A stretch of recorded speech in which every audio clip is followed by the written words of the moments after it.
Olá a todos, bom dia, boa tarde, boa noite, dependendo de quando você esteja assistindo a esse vídeo. Para informar que ele está sendo regravado, uma vez que recebi informações e confirmei que o arquivo do vídeo original da aula assíncrona desta semana teve alguns problemas técnicos, entenda-se congelamento do slide sem passar para os outros, não acompanhando a minha fala. Então não estranhem alguma repetição de fala e até possivelmente de slides nesse sentido. Nós terminamos a nossa aula de quinta-feira da semana passada, síncrona, analisando um pouco mais a pirâmide de Maslow, relacionada ao entendimento que esse autor tem do que vem a ser necessidades e como elas se processam. Falamos muito sobre o modelo e falamos sobre como ele é bottom-up, ou seja, de baixo para cima. Me lembro que alguns de vocês até observaram que pode ser que para algumas pessoas ele não seja 100% uma lei, uma vez que algumas pessoas podem não seguir à risca a etapa anterior, pulando para a superior, sem se importar ou pouco se importar. Eu até acho que isso pode acontecer, não na teoria do Maslow, como ele explicou, mas em grande parte dos casos, essa vertente ou linha de raciocínio que ele estabelece ainda se mantém, como nos exemplos que a gente passou e vai repassar aqui na nossa aula assíncrona. Isso, acho que a gente parou aqui nos exemplos e continuando. Os colaboradores que demonstrem preocupações voltadas para a estabilidade de seus cargos, segurança, têm alta probabilidade de não responder a programas de reconhecimento não monetários, estima, tais como promoções de lazer, saúde ou bem-estar. Isso costuma muito acontecer. O caso brasileiro é recorrente nesse sentido. E imaginem a seguinte situação. Qualquer um de vocês ou qualquer pessoa que vocês conheçam trabalham numa empresa e recebem uma série de benefícios por esse trabalho, que podem ser vale transporte, plano de saúde, plano odontológico, vale combustível, vale alimentação, entre outros, sem problema. Agora, imagine uma situação em que esses benefícios agregados sejam promoções de saúde, lazer para o empregado colaborador e para sua família. Mas a estabilidade profissional vem muito vinculada e muito atrelada ao salário, ao que se recebe monetariamente falando.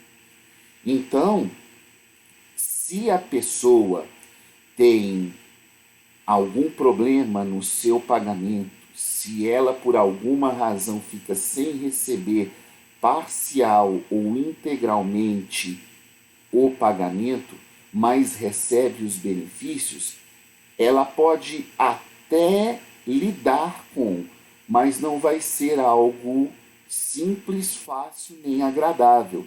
Por quê? Porque a maior dimensão da estabilidade em um cargo profissional é o salário que a gente recebe. Esses outros benefícios vêm a cavalo, vêm como estima. Então, para a maioria dos brasileiros empregados, e eu diria das pessoas em geral empregadas, receber um salário tem muito mais, ou se enquadra muito mais na questão de estabilidade do cargo e dá-se preferência a isso do que aceitar estímulos ou promoções voltadas para a estima, especialmente quando elas não são monetárias, envolvem acesso e promoção de saúde, lazer ou bem-estar, que são dimensões importantes, fazem parte da nossa vida, mas a prioridade ainda passa a ser o erário, o econômico-financeiro, nesse exemplo. Iniciativas de empowerment, autorrealização, terão baixo ou nenhum retorno se promovidas em uma cultura que se paute pelo baixo respeito ou falta de valorização promovida junto aos empregados, colaboradores. Nós estamos numa era, já há alguns anos, em que tem se pregado muito, tem se tornado uma realidade, um exemplo vívido, que é o empoderamento feminino. Começou com celebridades, com famosos, com atrizes, denunciando, por exemplo, práticas desagradáveis e criminosas até de assédio moral e assédio sexual no meio artístico. E foram muito bem aceitas, não apenas pela lei, mas pela sociedade em geral. Então, o momento foi muito propício a isso, é algo que está, e na minha opinião deve permanecer em voga, mas imaginem se essas denúncias,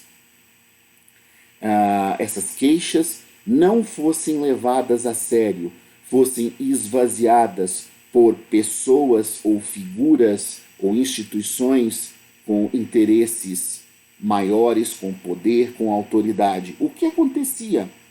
E ainda acontece em várias circunstâncias. Então, quando você tem uma situação em que há ou está acontecendo uma baixa de respeito ou uma falta de valorização, e infelizmente a gente costuma falar que companhia, empresa, firma não tem coração, tem CNPJ, é diferente. Então tem muita empresa no Brasil e no mundo que não sabe valorizar o seu recurso humano, quer ele seja homem, mulher, novato ingressante ou sênior experiente, entre outras formas. Não existem, em grande parte das empresas, políticas, não apenas de cargo e salário, mas de valorização da figura ou do recurso humano enquanto membro daquela instituição. O que vai além do emprego propriamente dito. Mas se a empresa, se a organização já se pauta pela falta de valorização junto aos seus empregados e colaboradores, uma iniciativa de empoderamento vai surtir pouco ou nenhum retorno. Vai ser igual dar murro em ponta de faca.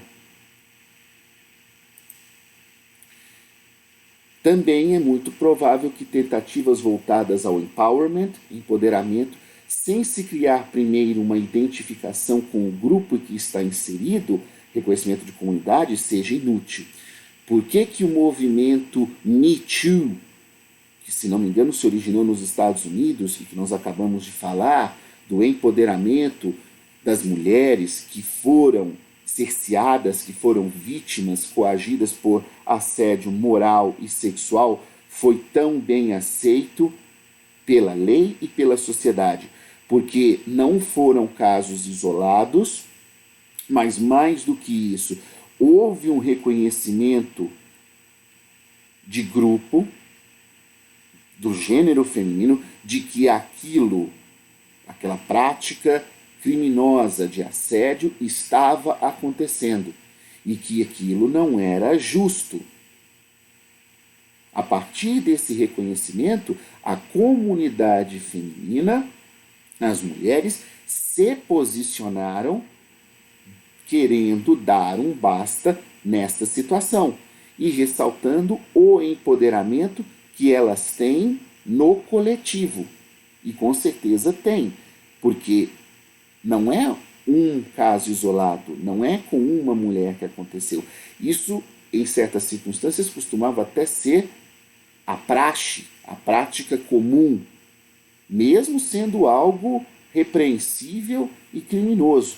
Mas a partir do momento em que houve a união, essa união se tornou pública e as ações advindas dessa reunião de mulheres do empowerment, com base na comunidade que elas se constituem, foi a público, muito foi feito, muito está sendo comprovado e que eu espero que continue nessa toada, sem sombra de dúvida. Se não é possível oferecer garantia de estabilidade no trabalho, segurança, qualquer programa voltado para aumento de produtividade por iniciativa de colaboradores tende a fracassar.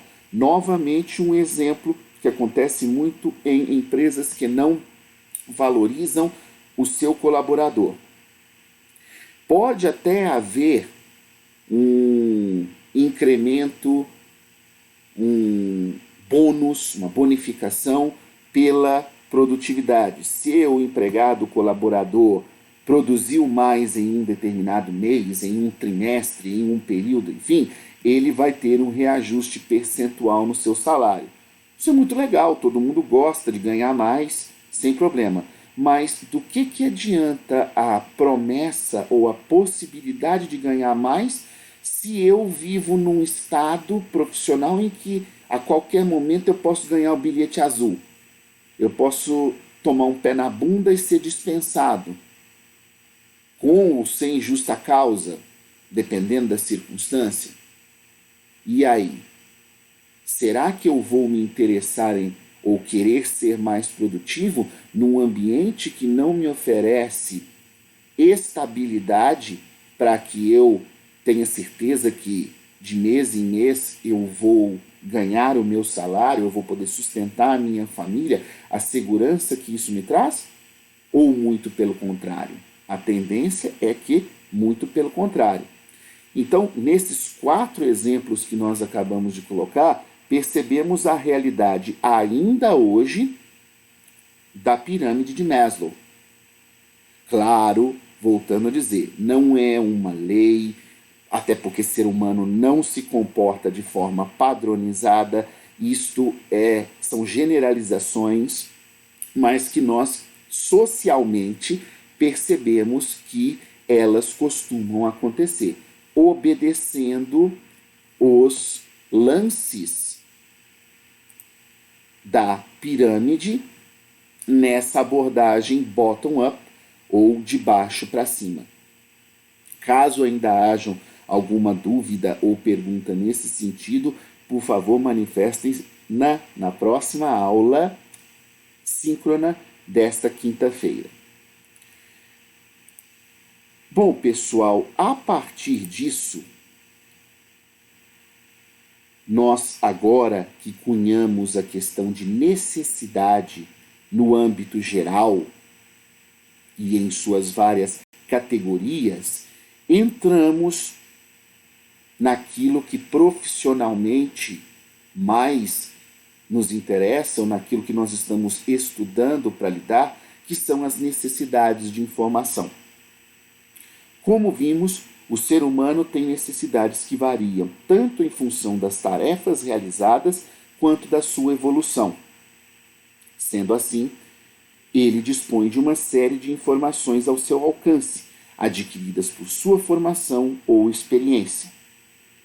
Trocando em miúdos, todos nós crescemos ao longo de uma vida adquirindo dados e informações da família, dos parentes, dos vizinhos, do bairro em que a gente mora, da igreja que a gente frequenta, da escola que a gente também frequenta, ou das escolas de ensino fundamental, ensino médio, agora vocês no ensino superior, dos ambientes profissionais que a gente vem a ter contato, e isso é normal de todo ser humano.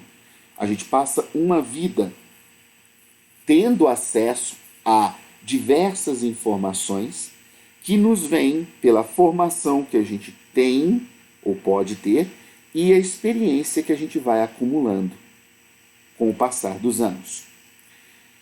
Cabe ao indivíduo tanto reconhecer que não detém todas as informações para resolver um problema, quanto saber escolher, dentre as informações disponíveis, quais lhe serão úteis em cada determinada circunstância ou evento. Então, nós começamos a entender que, no que tange a necessidade de informação, existe uma via de mão dupla. Porque a primeira parte para se caracterizar necessidade de informação é o reconhecimento por parte do indivíduo, do usuário, do cliente, que ele não detém as informações, ou 100% das informações ou do conhecimento para resolver um problema.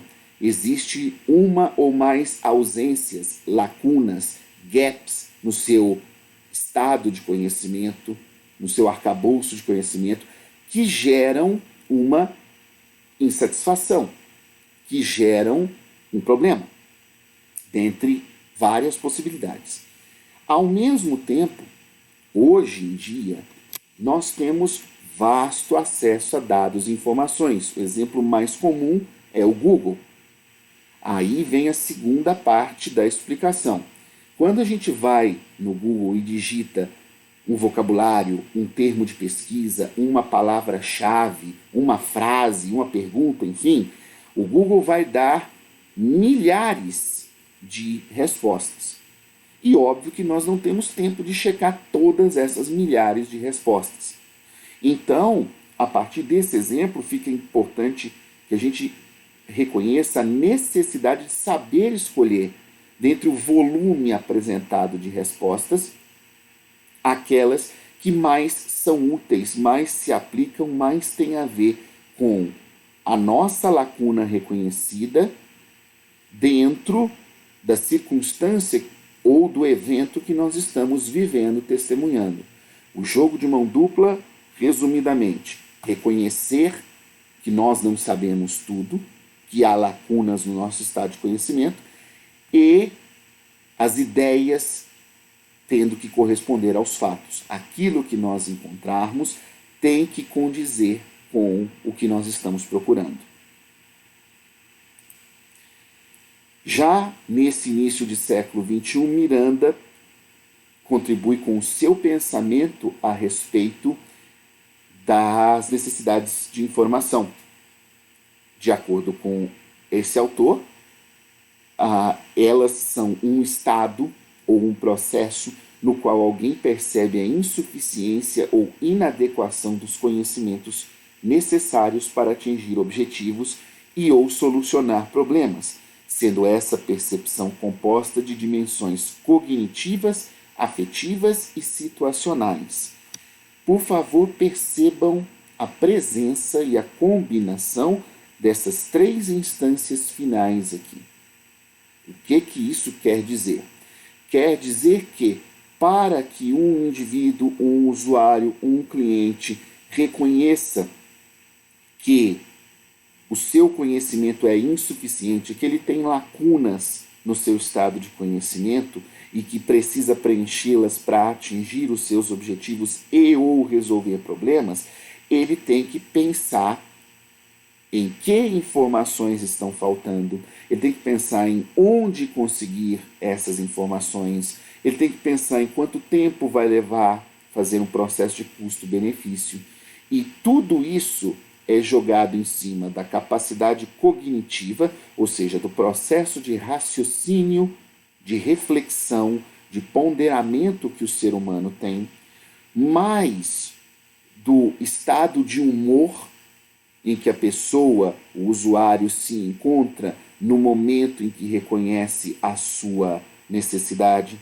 E isso afeta muito, porque quando nós estamos com raiva, quando nós estamos de mau humor, quando tem algum problema maior nos incomodando, física ou emocionalmente, a gente costuma se afastar um pouco dessa capacidade de pensar.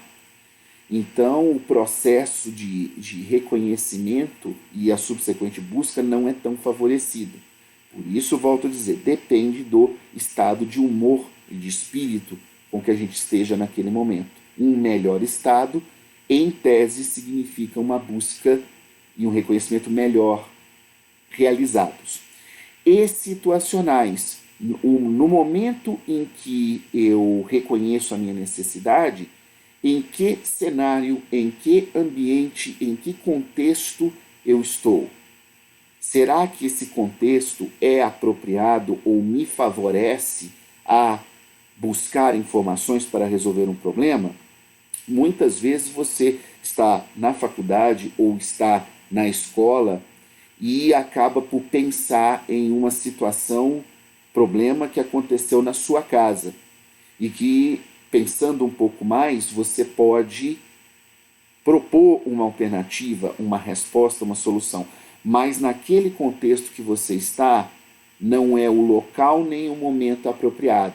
Então você vai ter que deixar em segundo plano, porque a situação exige isso, e só quando você estiver indo para casa, tiver encerrado o seu expediente, o seu dia, é que você vai voltar a pensar naquela situação. Isso acontece muito com todo mundo.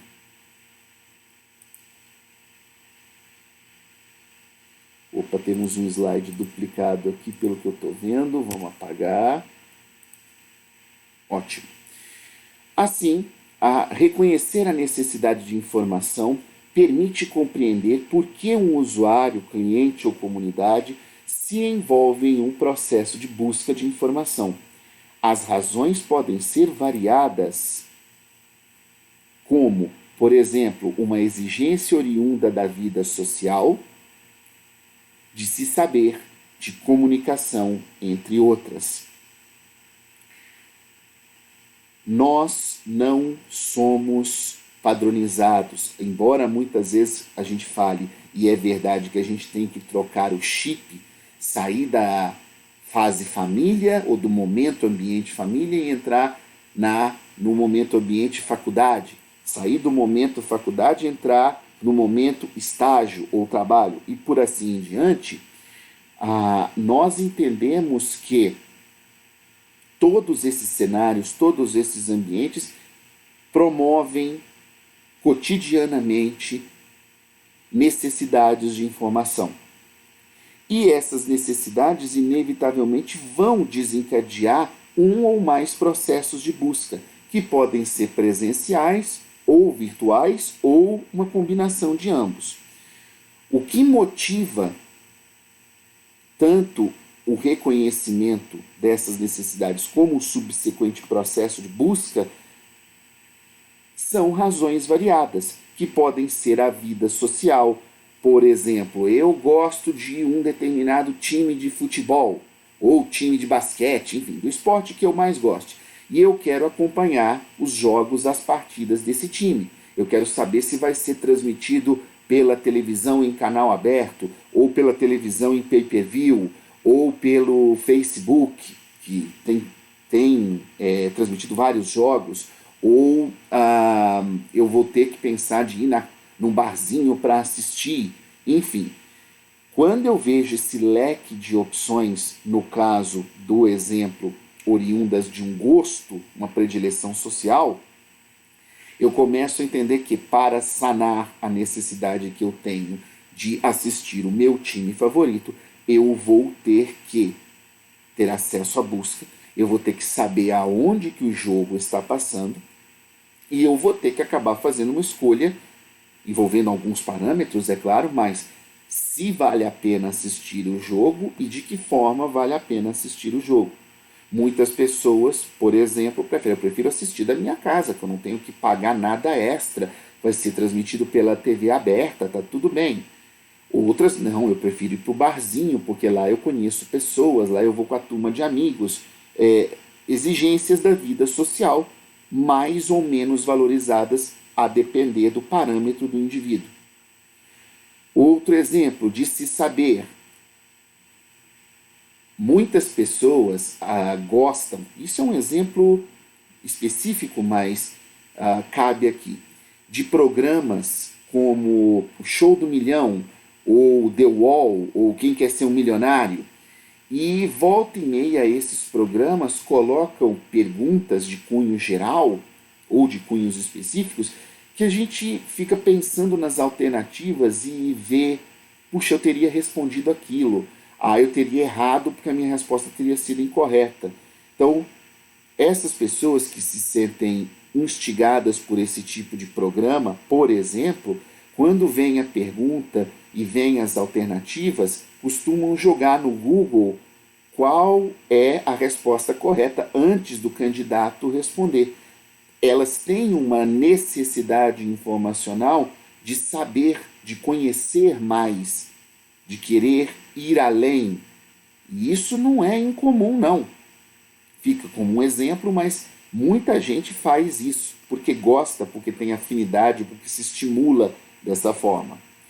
Outro exemplo de comunicação. Em várias circunstâncias, a gente tem que escolher qual é ou quais são as melhores formas de comunicação para transmitir ou veicular uma ou mais informações. No caso da nossa disciplina, nós tínhamos algumas opções para escolher como iríamos fazer as aulas síncronas e assíncronas. Ficou-se acordado entre todos os que participaram quando a disciplina foi apresentada que a melhor forma seria, no caso das assíncronas, a gravação dos vídeos e a disponibilização dos mesmos pelo canal do YouTube, porque assim o acesso seria promovido a todos que estão regularmente matriculados junto à disciplina. São duas formas de comunicação sendo usadas para uma mesma finalidade, dentre as diversas possibilidades que tinham à nossa disposição. Então percebam que as necessidades de informação e as subsequentes buscas, que nós vamos falar mais no próximo módulo, seguem razões variadas, porque ser humano é variado, ele não é padrão. Então, em determinados momentos, em determinadas circunstâncias, nós vamos reconhecer e exibir necessidades mais voltadas para a vida social, de informação. Outros, necessidades de conhecimento. Em outros momentos, de comunicação, entre outras instâncias. Com isso, eu termino a aula de hoje. Muito obrigado por assistir. Agradeço muito ao Reiner por ter trazido ao meu conhecimento o problema técnico. Se continuar acontecendo, se persistir, me avisem que a gente tenta dar um jeito da melhor forma possível. Vejo vocês nesta quinta-feira, sincronamente. Muito obrigado e até lá.